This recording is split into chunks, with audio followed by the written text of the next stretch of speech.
بسم اللہ الرحمن الرحیم۔ السلام علیکم معزز دوستو، امید کرتا ہوں کہ آپ سب خیریت سے ہوں گے۔ آج میں آپ کے لیے محبوب کے حوالے سے ایک تعویذ لے کر حاضر ہوا ہوں۔ یہ تعویذ ایسا ہے کہ اگر آپ محبوب کے لیے استعمال کریں گے تو محبوب آپ کے پیچھے مارا مارا پھرے گا۔ میں آپ کو نقش کو چال کے مطابق کس طرح حل کرنا ہے آج میں آپ کو بتاؤں گا انشاءاللہ، بشرط یہ ہے کہ آپ نے اس کو جائز طریقے سے استعمال کرنا ہے۔ آپ نے اس سے پہلے ایک سفید کاغذ لینا ہے اور اس کاغذ پر اس طریقے سے ایک آپ نے نقش کا حصہ بنا لینا ہے، تعویذ بنا لینا ہے۔ اس سے پہلے آپ نے بسم اللہ کے حروف جو ہیں وہ آپ نے لکھنے ہیں۔ میں کیونکہ کلر والی پینسل استعمال کر رہا ہوں، آپ نے کالی مارکر استعمال کرنی ہے، ٹھیک ہے۔ یہ نقش ایسا ہے کہ آپ کے محبوب کو پاگل کر دے گا۔ نقش شروع کرتے ہیں۔ بسم اللہ الرحمن الرحیم۔ یہ سورہ اخلاص ہے، لیکن اسے کس طریقے سے آپ نے اس نقش کو پر کرنا ہے، پہلے آپ نے کل لکھنا ہے، اس کے بعد ہو، پھر آپ نے اللہ احد، پھر آپ نے اللہ لکھنا ہے، الصمد۔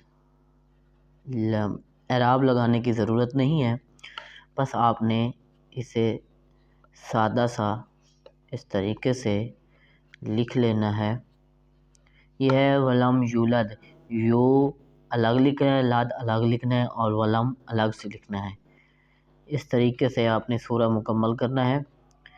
یکن اللہ کفوا احد۔ میں آپ سے دوبارہ گزارش کروں گا کہ آپ نے اسے جائز طریقے کے لیے استعمال کرنا ہے، جائز مقصد کے لیے استعمال کرنا ہے، اور نیچے آپ نے درود پاک لکھ دینا ہے۔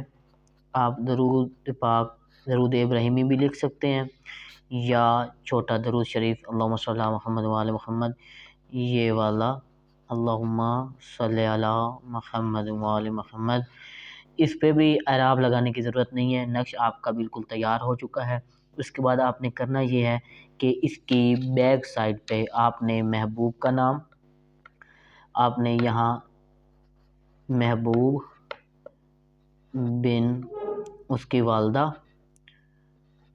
ٹھیک ہے، اس کے بعد الاخب، اس کے بعد کیونکہ آپ طالب ہیں تو آپ نے پہلے اپنے محبوب کا نام لکھنا ہے، اس کے بعد اپنا نام لکھنا ہے، اپنا اور اپنی والدہ کا، ٹھیک ہے۔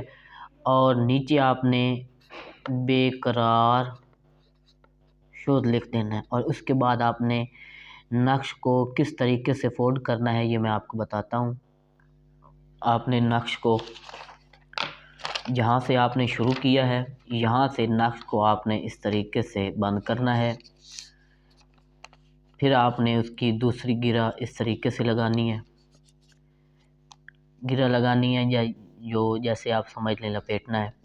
اس کے بعد آپ نے یوں لپیٹنا ہے، جو لکھا ہوا ہے اس کو اندر کر دینا ہے۔ اس طریقے سے آپ نے تعویذ کو بند کر کے محبوب کے گھر میں کسی پاک جگہ پر اس کو دفن کر دینا ہے، ٹھیک ہے۔ جیسے ہی آپ تعویذ کو دفن کریں گے، دفن کرنے کے ٹھیک 3 دن بعد محبوب خود پاگل ہو کر آپ کے پیچھے مارا مارا پھرے گا۔ یہ مجرب اور آزمودہ عمل ہے، اسے جائز مقصد کے لیے استعمال کریں، ٹھیک ہے۔